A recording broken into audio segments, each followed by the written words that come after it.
Hearing this from Starbucks, at least 29 of their stores that will close this weekend. For all its rules, codes, and corporate polish, there's one kind of ban Starbucks can't officially hand out. But in 2025, it's the one that matters most: the silent ban. It doesn't show up in the app, it doesn't involve a phone call, and it doesn't happen inside a store. It happens when customers walk away on their own. Not in protest, not in anger, but in quiet realization that the brand they once loved doesn't feel like it used to. This kind of ban starts slow. Maybe you notice the prices first, the extra fees, the smaller cups. Then the menu shrinks. 30% of it gone in an effort to simplify operations. Your favorite drink disappears, the staff looks more stressed, and the place feels less human. The coffee still tastes the same, but the warmth is gone. That's when the illusion finally breaks. You stop showing up, you stop scanning your rewards app, and without even trying, you've done the one thing Starbucks can't undo. You've banned them from your daily routine. Starbucks doesn't talk about this kind of loss, but it's the one that scares them the most. Because it doesn't come from policy, or outrage, or protest. It comes from disconnection. A slow, quiet withdrawal that spreads faster than any public boycott. For every customer that gets physically banned, hundreds more simply fade away.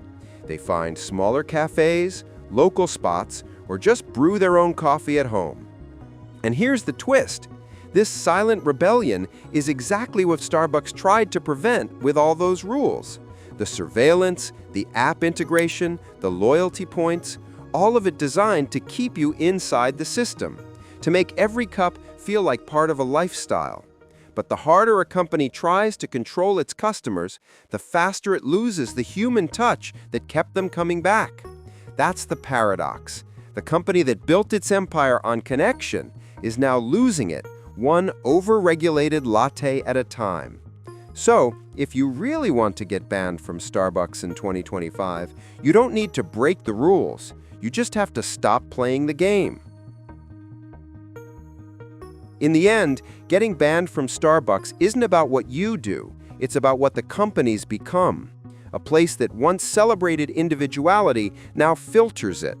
A brand that once felt like community now enforces compliance. Every new rule, every policy update, every code of conduct is a reminder that the coffee house that built its empire on warmth is now run by cold precision. But maybe that's the full circle of every giant brand. They grow, they sanitize, and eventually they lose the very thing that made them special. Starbucks still sells the illusion of comfort, but in 2025, comfort comes with conditions. So next time you walk by that glowing green siren, think about what kind of customers Starbucks really wants, and whether that still includes you. Because in the end, the most powerful kind of ban isn't the one a corporation gives you, it's the one you give it. By now, you've probably noticed a pattern. Starbucks doesn't just ban people for what they do, it bans people for breaking the illusion. That warm, carefully curated sense of calm that keeps the brand running smoothly. And if you really want to get banned everywhere, the trick is simple. Shatter that illusion in public. Some people do it by accident, filming a parody of Starbucks training videos, mocking their overly cheerful slogans, or turning their store into a stage for performance art. But when those clips go viral, Starbucks doesn't laugh. It responds. In one case, a TikToker staged a fake Starbucks corporate takeover inside a Los Angeles store, wearing a suit and handing out mock Employee of the Month certificates to random customers. It lasted 5 minutes before security arrived, and the user claimed they were later blocked from the company's app entirely. Whether that part's true or not, the message was clear. Starbucks protects its image like it's a trade secret. Another method, and maybe the boldest, is gaming the system. The company's loyalty program, now integrated with mobile payments and AI-driven recommendations, tracks every purchase. Some savvy customers figured out ways to farm free drinks or loop reward points between accounts. Starbucks called it fraud, the internet called it creative accounting. But anyone caught exploiting it quickly found their app accounts deactivated, and in some cases, banned from the rewards platform entirely. Even small acts of rebellion can trigger the company's internal censors.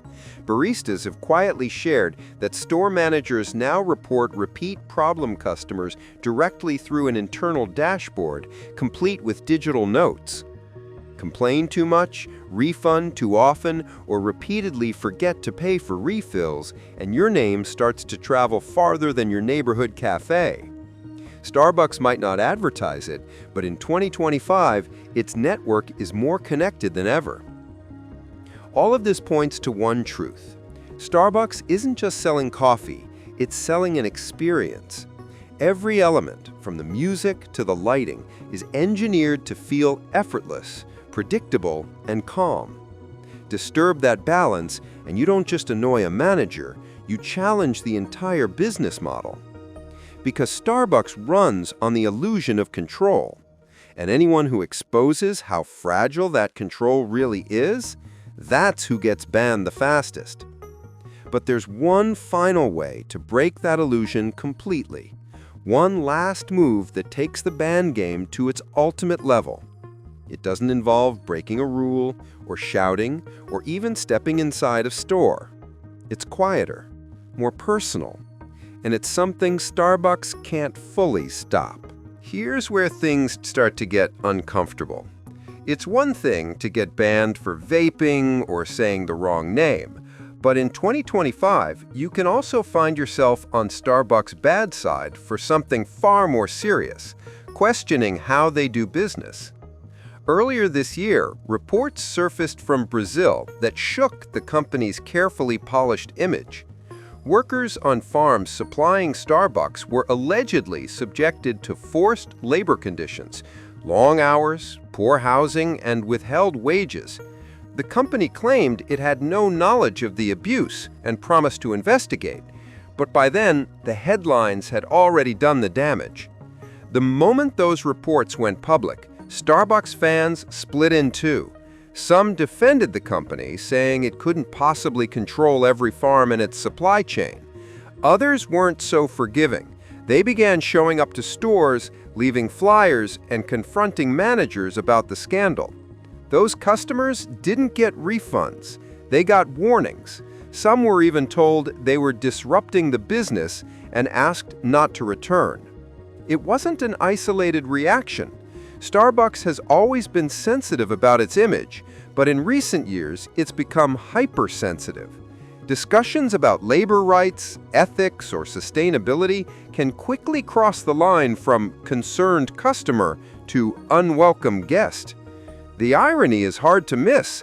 The company that built its brand on community and conversation now shuts down the very conversations that make people think.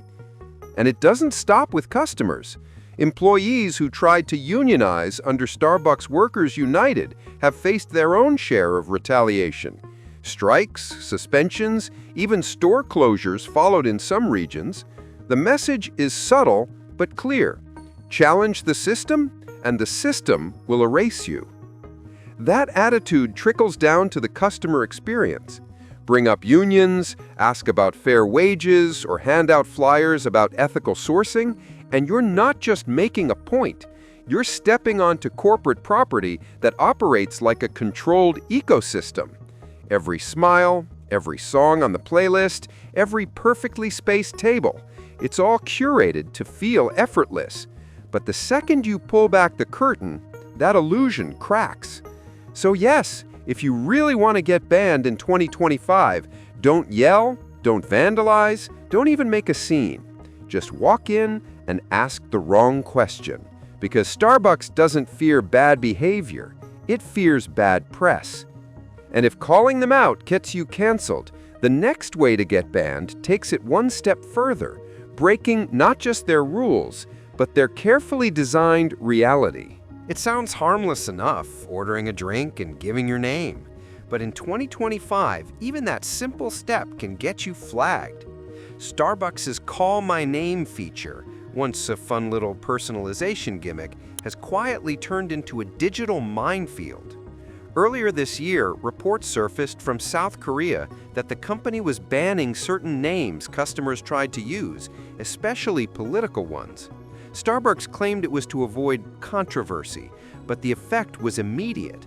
A wave of customers found their chosen names rejected by the system, and baristas were instructed to deny them service. What began as a regional issue quickly sparked global debate. Was Starbucks policing political speech or just protecting its brand image? Not long after, an American customer claimed their mobile order under the name Charlie Kirk was flagged and blocked by the app. The story spread online, half rumor, half conspiracy, but it fed into a growing idea that Starbucks was quietly filtering out names it didn't like. The company never confirmed it, but the pattern was enough to make people wonder how far brand moderation could go. And that's what makes this rule so fascinating. Starbucks isn't just selling coffee anymore, it's managing identity.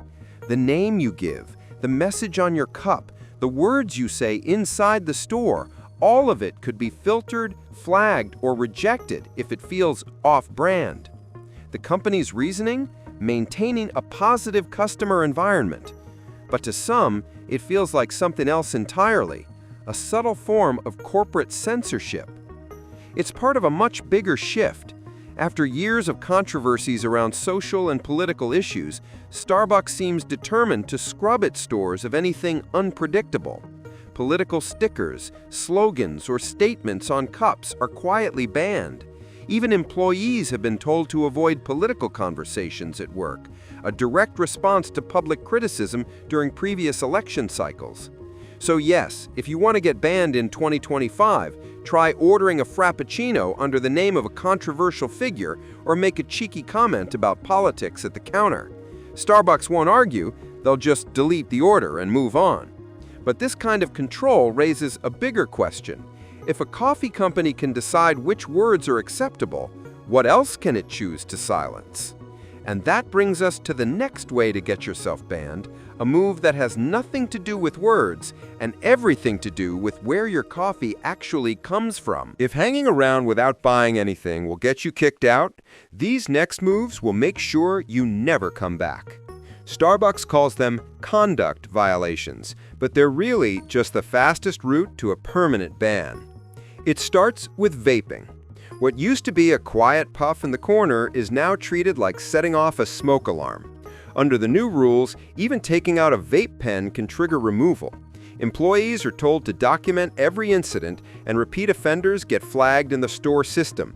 Do it twice, and you might find yourself locked out of the Wi-Fi for good. Then comes public confrontation.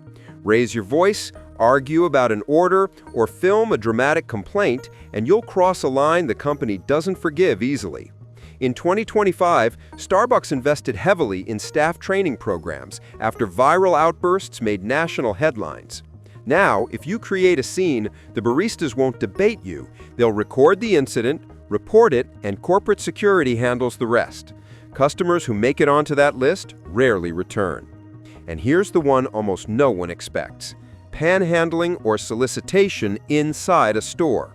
For years, many urban Starbucks locations blurred that boundary, trying to appear inclusive and community-driven. But after complaints about safety and overcrowding, the company rewrote the policy entirely.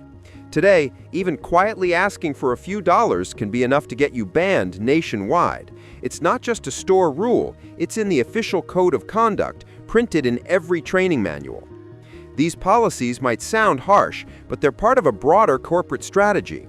Starbucks wants to protect its image as clean, safe, and conflict-free, the kind of environment that makes investors happy and customers spend more. Yet that same image control is slowly stripping away what made the brand feel open and human in the first place. Breaking the code is easy. Break the company's illusion of calm and you're gone. But if you really want to cross the line, if you want to get banned in a way that raises eyebrows at headquarters, you'll need to mess with something Starbucks takes even more seriously than its rules: its reputation. Imagine walking into your local Starbucks, the soft jazz playing in the background, the smell of espresso mixing with caramel syrup, and that familiar hum of people typing away on their laptops. It feels normal, almost comforting. But something's changed. You grab a seat, open your laptop, maybe check your phone before ordering, and suddenly a barista walks over. They ask if you've made a purchase. You haven't, and just like that, you're told to leave. Welcome to Starbucks in 2025, where one wrong move can get you banned faster than your latte cools off. This isn't the same Starbucks that used to be a second home for freelancers and college students, where a single coffee bought you hours of free Wi-Fi and quiet time. Over the past few years, the company has quietly rewritten the rules of what it means to be a customer. After controversies, lawsuits, and a growing list of corporate image problems, Starbucks is clamping down, harder than ever.